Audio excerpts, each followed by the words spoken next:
First দেখাটা মানে অনেকদিন ধরে দেখা করব এরকম করে হঠাৎ করে যে বাস স্ট্যান্ডে দেখা করি। আমি পুরো সেফ প্লেস চেয়েছিলাম, যে চিনি না কেমন হবে ছেলেটা, বাসার কাছে দেখা করি তাহলে কিছু হলে পালাই যেতে পারবো বাসায়।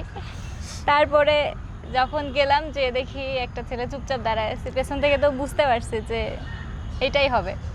তারপর যখন দেখলাম চলে আসছে তখন মনে হলো আচ্ছা সত্যি সত্যি চলে আসলো, তাহলে আমি এখন কি করব, আমার তো এখন করার কিছু নাই, আমি তাহলে পালাই যাই। তারপরে মানে জাস্ট মুভ করতে যাব তখন দেখি ঘুরে হাই। তারপরে জাস্ট দেখার পর আমার এমন অবস্থা যে কিছু করতে মানে পারতেছি না। একটা মেইল করব আমি সেটাও ভুলে গেছি, লিটারালি ভুলে গেছি যে বাস স্ট্যান্ড কোন দিকে বা ফটোকপির দোকানগুলো কোন দিকে, মানে টোটাল ভুলে গেছি। ভাবছি খালি তোর কথা, ভাবছি ধরবো তোর হাত, ভাবছি কেন জানি না,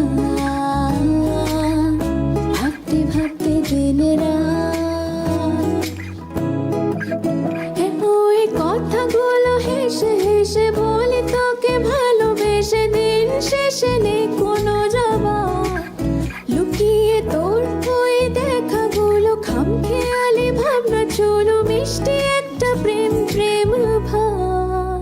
হ্যাঁ তুই কি জানিস কত অভিমানী আমি যে শুধু তোর সাথে থাকতে চাই, হ্যাঁ তুই কি জানিস কেন তোকে টানি, দুই চোখে শুধু তোকে তো চাই। অলরেডি এরকম কাউকে চাচ্ছিলাম যে লাইফ পার্টনার হিসাবে, মানে যাকে মনে করছি যে এরকম কাউ হওয়া উচিত, অর্পিতা বেসিক্যালি একদম পারফেক্টভাবে ম্যাচ করে গেছে। সো মানে দেখে মনে হয়েছে যে না, লাইফটা ফিউচারটা দাঁড়িয়ে নিয়ে চিন্তা করা যেতে পারে।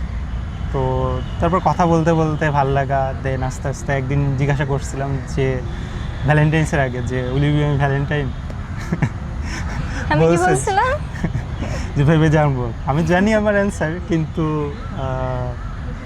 আর একটু বল, পরে ভেবে চিন্তে বলবো। আমি তখন বলে দিছিলাম যে টাইম লিমিট দিয়ে দিছে, এর ভেতরে যদি বলো ঠিক আছে, এক মাসের মধ্যে না হলে আমি যাব। ভাবতে থাকি তোর কথা,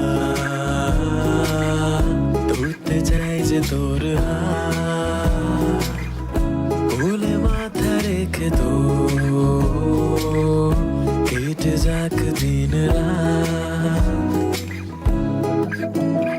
ওই অল্প অল্প চাওয়াগুলো কিভাবে ভাবনা চুলো জানি না আমি তো আর, হ্যাঁ ওই মিষ্টি মিষ্টি হাসি মাঝে মুখে ডাকি, অল্প লাজে মুখে নেই যে কোনো জবাব, হ্যাঁ তুই কি জানিস কাছে তোকে আনি আমি যে শুধুই তোর সাথে থাকতে চাই, হ্যাঁ তুই কি জানিস ভালোবাসি মানিস কেউ নয় শুধু তোকেই তো চাই।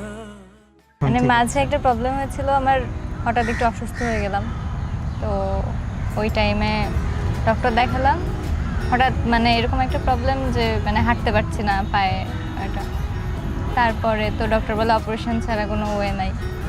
তো তারপরে পুরা টাইমটা এমনভাবে সাপোর্ট করছে আমার, তখন মানে মনে হয়েছে আসলে এরকম হয় না, সবাই অনেকটা ভাগ্য করলে এরকম একজনকে পাওয়া যায়।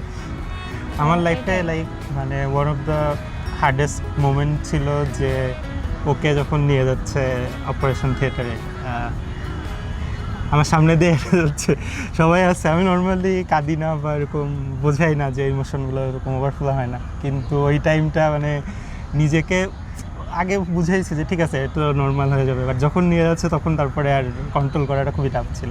তো হয়েছে জাস্ট একটা কথা ভেবে যে আমাকে যে কোনো ওয়েতে হতেই হবে, মানে কারোর জন্য না হলেও ওর জন্যই সুস্থ হতে হবে, এরকম একটা। ভাবছি আমি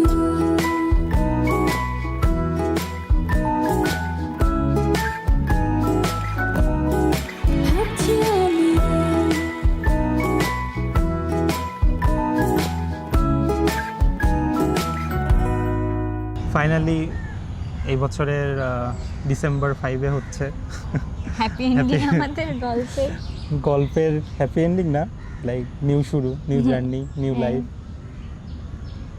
লাইফে কী হবে ফিউচারে জানি না, বাট অ্যাজ লং অ্যাজ আমরা সাথে আছি, অ্যাডভেঞ্চারি কিছু একটা হবে। So we are waiting for that. বোঝে না বোঝে না বোঝে না মন এলে আজ নিয়ে কোন স্বপ্নের খুন রয়ে যাও চলে আমার পেতে চাই এভাবেই সারাটা জীবন